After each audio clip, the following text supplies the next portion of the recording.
जब आप भगवान पे विश्वास करते हो ना तो पूर्ण रूप से अपने आप को भगवान के ऊपर छोड़ दो। भगवान आपको हमेशा ही हमेशा गाइड करेगा और हर मुसीबत परिस्थिति और परेशानी से आपको रास्ता भी है बताता चलेगा।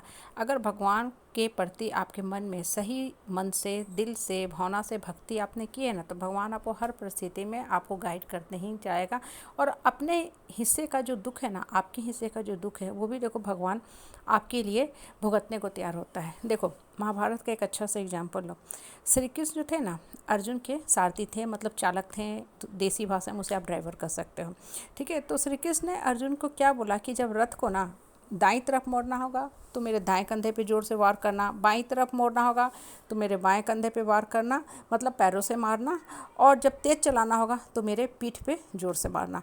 अब देखो ये जो बात है ना, छोटी सी बात है, एक पढ़ने में बड़ा अच्छा लगता है कि देखो कैसे भगवान कह रहे हैं, कितने मायावी हैं भगवान, तरह तरह की बातें करते हैं। लेकिन गौर करो ना तो इसके गूढ़ में जाके सोचोगे समझोगे ना तब पता चलेगा कि भगवान क्या कह रहे हैं। भगवान कह रहे हैं कि हे अर्जुन, तुम्हारा काम है युद्ध करना, अभी तुम्हारा फोकस सिर्फ सामने होना चाहिए, युद्ध की तरफ फोकस रखो। तुम ये मत सोचो कि तुम किसको लात मार रहे हो, हम तुम्हारे सारथी हैं, मतलब तुमने अपने जीवन की जो बागडोर है मेरे हाथों में सौंप दी है, इसलिए तुमको डरने की बिल्कुल ज़रूरत नहीं है। तुमको जब जैसा चाहिए वैसा हमको आदेश देना, क्योंकि हम तुम्हारे अभी सारथी हैं, ड्राइवर हैं, हम तुम्हारे सेवक हैं, इसलिए हम तुमको हर मुसीबत परिस्थिति से बचाते जाएंगे। सिर्फ और सिर्फ तुम ईमानदारी से काम करो, मतलब तुम्हारा फोकस सिर्फ कर्म पे होना चाहिए। युद्ध करो और ईमानदारी से धर्म के लिए लड़ो और इन पापियों का, अधर्मियों का अंत करो, भले ही ये तुम्हारे अपने ही क्यों ना हो।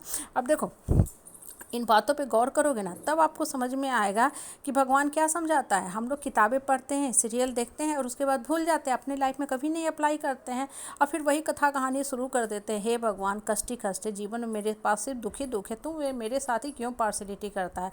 पहली बात ये देख लो कि जब धरती पर इंसान आता है ना तो कर्म करता है, और कर्म में कुछ अच्छा होता है कुछ बुरा भी होता है, मतलब कुछ पॉजिटिव और कुछ निगेटिव है, ये चलता है चलता ही रहेगा। इसलिए कभी अच्छे दिन होते हैं कभी बुरे दिन होते हैं। देखो आपको एक पुरानी कहावत पता होगा, या पुरानी जो कहानी है सबको पता है कि वेद व्यास जो है धरती पे अनंत काल तक रहेंगे, और श्री कृष्ण ने अश्वत्थामा को भी श्राप दिया था। क्यों? क्योंकि उसने परीक्षित को गर्भ में था तब मारने की कोशिश की थी, या मार ही दिया था उसे। श्री कृष्ण ने पुनर्जीवित किया कि तुम भी मरोगे नहीं, अनंत काल तक धरती पे दुख दर्द कष्ट फोड़ा फुंसी घाव के रूप में विचरित करते रहोगे। तो ये क्या बताया कि जो वेद व्यास हैं और जो अश्वत्थामा हैं एक पॉजिटिविटी के प्रतीक हैं और एक निगेटिविटी के प्रतीक हैं। मतलब जब जब धरती पे आप रहोगे या आओगे या जितने समय तक रहोगे, ये जो पॉजिटिविटी और निगेटिविटी की लड़ाई है साथ साथ चलते रहेगी। वेद व्यास भी रहेंगे, पॉजिटिव भी रहेगा, और अश्वत्थामा जैसा निगेटिव नकारात्मक प्रवृत्ति का आदमी भी रहेगा जो हमेशा आपको कष्ट भी देता रहेगा।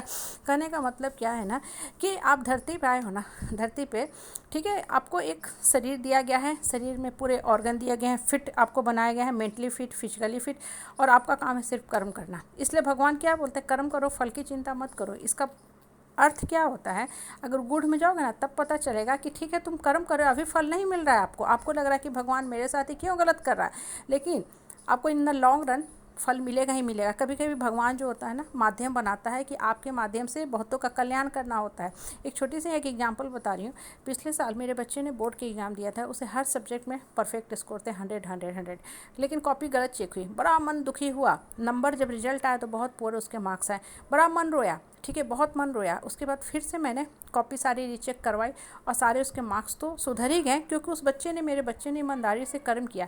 लेकिन भगवान ने देखो इसके माध्यम से क्या सिखाया, मैं आज भी अपने बच्चों को सिखाती हूँ, आज भी उसको यही बताती हूँ कि तुम्हारा सिर्फ काम है कर्म करना।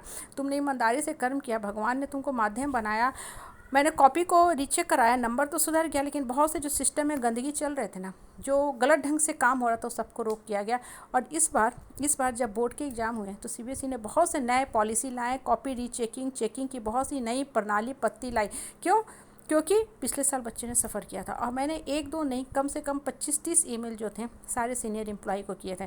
तो कभी कभी ना लाइफ में भगवान आपको कष्ट में रखता है, बहुत लंबे समय तक भी कष्ट में रखता है। उस समय हिलो मत, ये मान के चलो कि कहीं ना कहीं भगवान हमको माध्यम बनाया, अर्जुन के रूप में मुझे इस्तेमाल कर रहा है कि मुझसे द्वारा या मुझे माध्यम बना के कुछ भगवान को बड़ा करना है। और आपको आपके कर्म का फल मिलना ही मिलना है, क्योंकि आप अच्छा कर्म कर रहे हो, सही कर्म कर रहे हो। अभी नहीं मिलेगा, लॉन्ग रन मिलेगा और आपको इटर्नल फल मिलेगा। जैसे मेरे बच्चे का मार्क्स सुधर गया, ये और बात है कि कष्ट हमें हुआ, लेकिन और भी बहुत सी जो गंदगी थी कॉपी चेकिंग के पत्ती में प्रणाली में, उसको भी चेंज किया गया। इसलिए मौन रह के भगवान पे विश्वास करो, चुपचाप कर्म करो, सीधे आगे की तरफ देखते रहो, लाइफ में मीनिंगफुल बनाने के बारे में हमेशा सोचते रहो।